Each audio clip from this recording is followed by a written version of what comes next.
अस्सलाम वालेकुम। आज से हम उर्दू का सबक नंबर 3 जो है वो रीड आउट करेंगे इंशाल्लाह। आज हमने मीर तकी मीर के हालात ज़िंदगी पढ़ना है। मीर तकी मीर के हालात ज़िंदगी और ख़साइस कलाम। आज के इस लेक्चर में जायज़ा लेंगे मीर तकी मीर के हालात ज़िंदगी का, उनके शेर औसाफ का और इसके अलावा बात करेंगे 18वीं सदी के समाजी और सियासी पहलुओं के हवाले से। ठीक है, ये पैराग्राफ बहुत इम्पोर्टेंट है लंबा, मैं लोगों को शॉर्टकट बता देती हूँ। मीर तकी मीर का ज़माने में ना मुग़ल सल्तनत को ज़वाल का शिकार हो गई थी। वो कैसे हो गई थी? किस तरह से साथ में औरंगज़ेब आलमगीर जो था ना वो वफ़ात पा गए थे और मुग़ल सल्तनत के जो थी ना वो हवस और इक़्तिदार का शिकार हो गए। दूसरी तरफ वो नशा ऐश वगैरह में ऐसे खोए कि उन्हें सल्तनत का कुछ ख्याल ही ना रहा। इसके नतीजे में जो है ये भी वक़्त आया कि जब एक भाई ने दूसरे भाई को कत्ल कर दिया और एक भाई ने दूसरे भाई की आंखों में सलाइयाँ फिरवा दी और जो मुग़ल फरमा रवां जो दुनिया की नाकाबिल शिकस्त होते जा रहे थे अब ज़वाल का शिकार होने लगे। ठीक है, तो जो भी हमला आवराता था ना उसके लिए हिंदुस्तान जो है एक आसान हदफ बन गया और जो भी हमला आवराया उसकी फतह का असल हदफ तख़्त दिल्ली ही होता। ठीक है, ये जो है बस इतनी सी बात इसमें लिखी हुई है और फिर बताया कि इस तरह के हालात हों तो हर इंसान की नफ्सियात पर कुछ न कुछ असरात मुरतब होते हैं और मीर की ज़िंदगी में ना इसी वजह से वो बहुत ज़्यादा ज़िद्दी हो गए थे और चिड़चिड़े भी हो गए थे इन्हीं हालात की वजह से। तो पहले हर इतनी बात ज़रूर है कि सौदा सोस असर अनामुल्ला यकीन कायम चांद पूरी और दीगर शहरा जिन भी शहरा की बात की जाए जो दरअसल इस दौर के थे, इसके यहाँ एक ख़ास किस्म का एहसास महरूमी, एक एहसास है ना तमामी किसी चीज़ के नामुकम्मल होने का एहसास पाया जाता है। मतलब कि वो तमाम शायर जो उस दौर में रह रहे थे ना, वो सब भी इसी उन सब की नफ्सियात पर इसका असरात जो है वो मरतब हुए थे इन हालात की वजह से।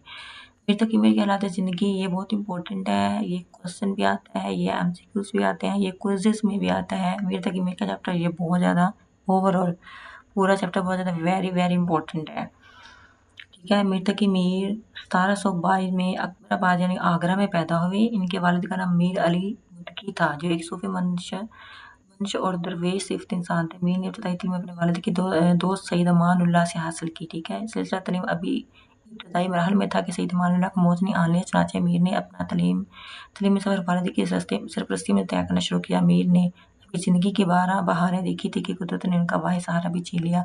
उनके वालिदैन उन्हें कशाकिश ज़माना में बेयारो मददगार छोड़कर राही मलक अदम हो गए। ठीक है, यानी इस दुनिया से रुखसत हो गए। वालिद के बाद सौतेले भाई की बदसलूकी और तलाश मुआश के सिलसिले में दिल्ली जाकर नवाब समामत-उद-दौला के यहाँ मुलाज़मत अख्तियार की, लेकिन नवाब समामत-उद-दौला नादिर शाह के खिलाफ जंग में मारे गए। किसके खिलाफ? नादिर शाह के खिलाफ जंग में मारे गए, तो मीर वापस आगरा लौट आए। ताहम हालात की सितम ज़रीफ़ी का सिलसिला यहाँ भी खत्म नहीं हुआ। अब मीर ने गोशे आफ़ियत की तलाश में दिल्ली में अपने मामूर सिराजुद्दीन खान आरज़ू के घर का रुख किया। आरज़ू बज़ाते खुद शायर थे। उनके घर की शेरी फ़ज़ा ने मीर की अदबी तरबियत में अहम किरदार अदा किया। बाद किस्म से ज़्यादा देर तक गुज़र बसर यहाँ भी मुमकिन ना हुई और दीगर बहुत से शहरा की तरह मीर ने बिलाकर लखनऊ में जाए पनाह अख्तियार की। वहाँ पहुँचकर एक मुशायरे में एक शरीक हुए, तो उन्होंने एक अजनबी को देखकर चहमगोइयाँ शुरू कर दी। इस मौके पर मीर ने फिल बदिया अशआर कहे कि अब दो बाश पूछो हूँ पूरब के साकनों हमको गरीब जान के हंस हंस के पुकार के। दिल्ली के एक शहर था आलम इंतखाब, रहते थे मुंतखब यहीं जहाँ रोज़गार की। इसको फलक ने लूट कर वीरान कर दिया, हम रहने वाले हैं उसी जड़े दियार की। इस मुशायरे के बाद मीर को लखनऊ में खासी शोहरत हासिल हुई और वली नवाब आसफ़-उद-दौला ने उन्हें 300 रुपए माहवार वजीफ़ा पर दरबार पर जगह दी। कितने? 300 रुपए। ये भी एमसीक्यू के साथ है कि ज़िंदगी ये अरसा इंतहाई सुकून और इत्मीनान में गुजरा। ठीक है, फिर उसके बाद तो क्या हुआ कि उसकी बेटी की नागहानी मौत हो गई, मीर की बीवी और बेटी की नागहानी मौत। और उसके बाद फिर वो मीर जो है वो उसी तरह मुश्किलात में अपनी ज़ात में इतने गुम और इस हालत में गोशा नशीनी में 1810 में 88 बरस की उम्र में वफ़ात पा गए थे। तो सौदा तो इस ज़मीं में गज़ल तर गज़ल ही लिख, होना है तुझको मीर से उस्ताद की तरह। ये रफ़ी सौदा के शेर है। हुआ ये ना हुआ मीर का अंदाज़ नसीब, ज़ौक़ यारों ने बहुत ज़ोर गज़ल में मारा। रिश्ता के तुम ही उस्ताद नहीं हो गालिब, कहते हैं अगले ज़माने में कि मीर भी था। रिश्ता उर्दू को ही कहते हैं।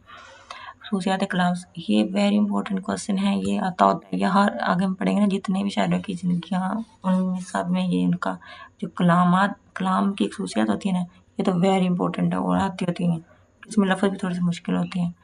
इनको तुम्हारे आप अच्छी तरह से याद कर लो, खोल के जैसे कहते हैं ना पी लो। यानी खसूसियत कलाम क्या थी मीर के कलाम में? सादगी, सलासत, इख्तिसार व एजाज, तरन्नुम और शगुफ्तगी, फसाहत व बलागत, सहल, मुमतना, एहसास महरूमी, गिरियाज़ारी, इश्क में जाना और समाजी शोर ऐसा साफ है जब किसी एक मजमुआ कलाम में मतलूब हो तो नगाह बिला तामिल दीवान मीर पर ठहरती है। उर्दू गज़ल के खुदा सुखन उर्दू गज़ल के अहद ज़रीं के इमाम मीर तकी मीर ने 18वीं सदी में उर्दू शायरी को वो अंदाज तो खातुब बख्शा के अदबियात आलम में उर्दू शायरी की रवायत में मीर अमर हो गए।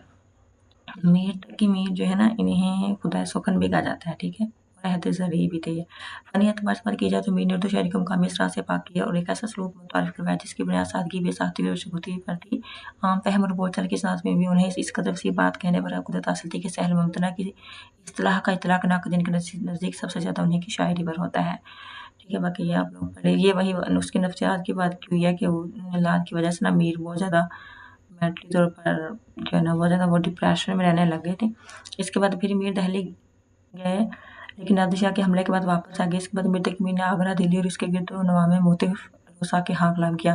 एक मरतबा मीर ने रईस जोगल कश्मीर के यहाँ क़याम किया और जोगल कश्मीर इनका इस कदर दिल दहता था कि वो उन्हें खुद घर से लेकर गया।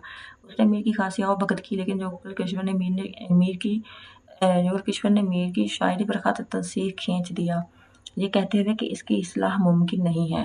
ख़त तंसीख का मतलब होता है कोई चीज़ रद्द कर देना।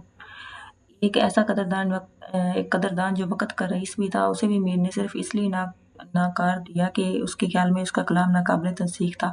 इसके बावजूद जोगल कश्मीर ने उसकी एक खासी कदरदानी नहीं की। वो उन्हें राजा नागर मलिक के दरबार में ले गया। ये भी हमसे गुज़रता था, राजा नागर मलिक ज़ाते खुद बहुत बड़े रईस थे, लेकिन फिर मीर वहाँ भी बहुत ज़्यादा सुकून से न रह सके। इसकी वजह ये थी कि राजा नागर मलिक ने दूसरों राजाओं के साथ कुछ अहद व पैमान किए थे, लेकिन वक़्त के बाद उसे वादों की ज़्यादा ज़रूरत न रही, तो नागर मलिक इन वादों को तोड़ने पर उतर आया। हालांकि मीर का इस बात से कोई तल्क़ नहीं था, लेकिन मीर इस बात को बर्दाश्त न कर सके। उनकी अखलाकियत ने इजाज़त न दी कि वो ऐसे आदमी के पास क़याम करें जो वादा पूरा नहीं करता।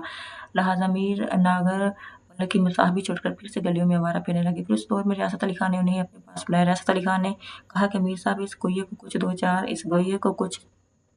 दो चार शार पढ़ा दीजिए ताकि गाते हुए इन्हें दुरुस्त कर ले। मीर ने गुमान किया कि शायद रियासत अली खान ने उन्हें फिर पर भगवती कसी है, मुझे उन्हें लगा कि शायद उन्होंने ना मतलब तंज किया उस पर, तो कागज लिखा भी है या उन पर तंज किया या उन्हें गुमान हुआ कि अब उनके शार गोये गाएंगे। सिर्फ इतनी सी बात से वहाँ नाराज होकर चले गए। तो नवाब आसफउद्दौला के पास उनका क़याम खासा तवील रहा और आखिर उम्र में भी वो दरअसल लखनऊ में ही रहे, लेकिन इस वक्त तक वो नवाब से भी बेजार हो चुकी थी। ये नाम बहुत इम्पोर्टेंट है ये नाम, ठीक है। ये नफ्सियात की फिर वही बात की जा रही है। इसी वजह से जो है ना, शायरी एक फितरी अमल है। मीर को आज खुदाए सुखन कहते हैं, ठीक है। ये है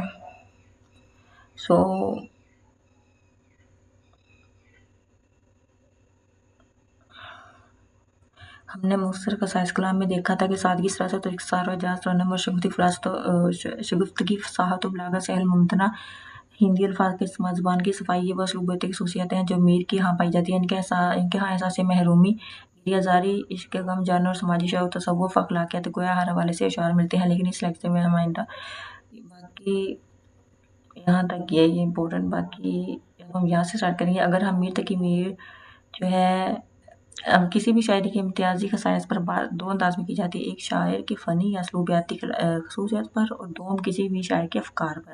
अगर हम मीर तकी मीर के असलूबियाती खसूसियत के चंद नुमायाँ पहलुओं की बात करें तो जैसा कि पहले जिक्र किया गया है, सादगी, सरासत, इख्तिसार व एजाज़, तरन्नुम और शगुफ्तगी, फसाहत व बलागत, सहल, मुमतना की। अगर हम इसे सादगी, सरासत तक महदूद रखें, यानी ऐसी सादगी जिसमें अदबी शिकवा भी है, ऐसी सादगी जिसमें शेरी बयान भी हो, और ऐसी सादगी जो किसी को नामनूस भी मालूम ना हो, वो यकीनन सादा सलीस होने के साथ-साथ बेसाख्ता और बरजस्तगा भी हो गई, ठीक है। ये शेर है। बेइंतहाई आम फहम में इन मौज़ूआत का अहाता किया, जैसे ये सांप पे जिस बार ने गिराने की उसको ये नातवा उठा लाया, यानी इज़्ज़त इंसान की अज़मत का एतराफ़ भी और इंसान के छोटे होने का एतराफ़ भी, ठीक है। फिर जो है मीर ने ये लिखा था शेर, नाहक हम मजबूर पे ये तहमत है मुख्तारी की, जो चाहे सो आप करे है हमको बस बदनाम की। ठीक है। इसके बाद अगर हम मीर की शायरी की एक दूसरे बड़े पहलू की बात करें तो वो है सैल मुमतना। ये वेरी इंपॉर्टेंट क्वेश्चन है। सैल मुमतना और सादगी सियासत में थोड़ा सा फ़र्क है। सादगी सियासत का मतलब होता है कि आप सादा लफ्ज़ों में कोई भी मुश्किल बात जो है वो सादा लफ्ज़ों में कह देते हो, लेकिन सैल मुमतना में बात ये होती है कि जब ये पढ़ने वाला पढ़ता है तो वो क्या करता है कि गोया ये कहना तो बहुत आसान है, लेकिन जब वो बकौल नाक़दीन कहने बैठता है तो दांतों से पसीना निकल आता है। ये फ़र्क पूछ सकते हैं सैल मुमतना में सादगी सियासत में। तो शाम ही से बुझा सा रहता है दिल है गोया चिराग मुफलिस का। किस कदर सादा से अंदाज में सीधे अंदाज में 3 मुख्तलिफ बातें बताई, ठीक है। बाकी ये सारा आप लोग रीड आउट कर लीजिएगा। ये शेर देखिए, पता पता बूटा बूटा हाल हमारा जाने है, जाने ना जाने कुल ही जाने, बाग तो सारा जाने है, उल्टी हो गई सब तदबीरें कुछ ना दवा ने काम किया, देखा इस बीमारी दिल ने आकर काम तमाम किया, ठीक है। या इस तरह की या इसी तरह की और बहुत सी गज़लें जिन्हें गाया जा सकता है अगर ना भी किया जाए तो तहत अल्फाज में एक ख़ास तरन्नुम देखा जा सकता है, और ये तरन्नुम ही दरअसल मीर की शायरी को गाए जाने के बायस मरूफ होने का बहुत ज़्यादा मौका भी देता है, ठीक है। यहाँ पर जो है ना मीर के सब्र गम के हवाले से, मीर का सब्र गम कोई आम सब्र नहीं था, इनमें कोई शक नहीं कि मायूसी या मुश्किलाती ज़माना हर इंसान को कदरे रंजोर गमीर बना देता है, लेकिन मीर के सब्र गम की खास इम्तियाज़ी खसूसियात है जो कि यह है कि मीर ने अपने गम का बयान कुछ इस अंदाज में किया है कि उनका गम इनफरादी नहीं बल्कि इज्तिमाई लगा। ये नकदीन कहते हैं कि मीर ने दरअसल अपने गम अलैम को ऐसी इज्तिमाई का जामा पहनाया कि ना सिर्फ उनके वक़्त का हसी नोहा बन गया, बल्कि आज भी किसी पढ़ने वाले को इसकी ज़ात का गम मालूम होता है, ठीक है। मीर कहते हैं अगर कोई मुश्किल मुझ पर पड़ी तो इसका बयान इस अंदाज में हो कि वो मुश्किल आपको मेरी मुश्किल नहीं बल्कि अपनी मुश्किल लगे, ठीक है। तो अब उसने शेर लिखा है, दिल की वीरानी का क्या मज़कूर, ये नगर 100 बार लौटा गया। दिल को नगर से तशबीह देने का मकसद यही है कि मीर दिल से मुराद दिल भी लेना चाहते हैं, क्योंकि इस पर बोल सकता हूँ वे सत्तम बलाए सत्तम, और दिल से मुराद दहली भी लेना चाहते हैं। अब करापा हुआ जहाँ आबाद, वरना हर एक कदम पे यहाँ घर था।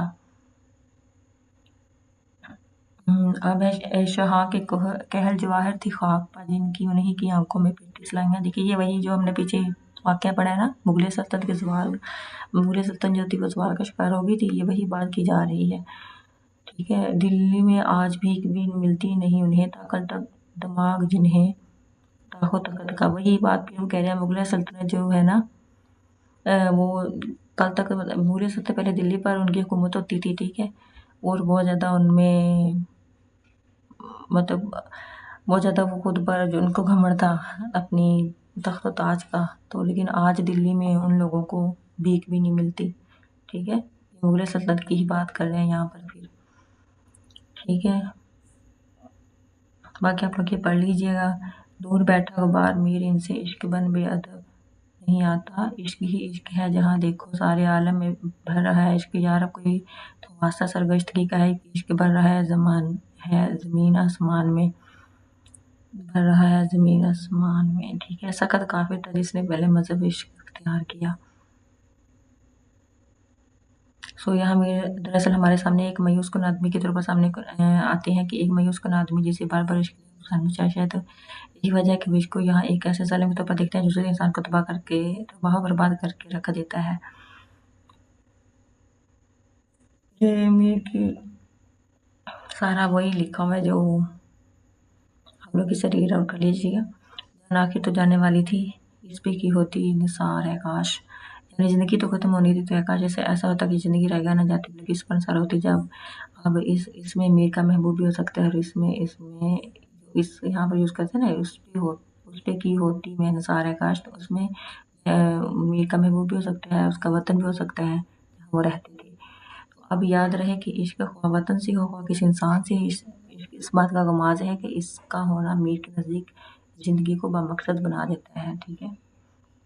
नाज की उसके लब की क्या कहिए, ये आप लोग पढ़ लीजिएगा, हुस्न जमाल वाला लिखा हुआ है। नाज की उसके लब की क्या कहिए, पंखड़ी गुलाब की से मेरी बाज़ आँखों में सारे मस्ती शराब की से। इन अशार में मीर ने महबूब के सराहते की कोशिश नहीं की बल्कि महबूब के एक जज़्बा भी बन किया है, लेकिन इंतहाई लतीफ़ और इंतहाई महज़ब अंदाज में।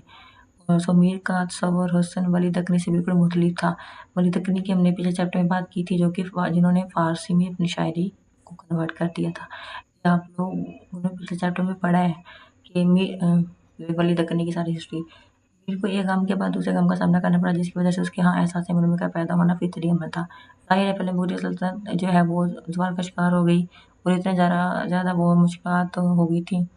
तो उसके बाद फिर उसकी बेटी और मीर की जो है बीवी वो भी रुखसत हो गई थी इस दुनिया से। इस वजह से काफ़ी जो है मुश्किल का सामना करना पड़ा था मीर को। मीर की ज़िंदगी में गम का तमन्ने कोई नहीं आते थे। एक के बाद एक दिल्ली पर हमला, कभी मोहम्मदुल्लाह का चले जाना, कभी नागर मेल से लड़ाई। तो ज़िंदगी ने एक बाद एक धोखा दिया, एक के बाद एक जुल्म किया। तो इसके बाद जो है वो मीर तकीवी ने एक लिखी थी मसनवी असदरनामा, ये भी एमसीक्यू आता है।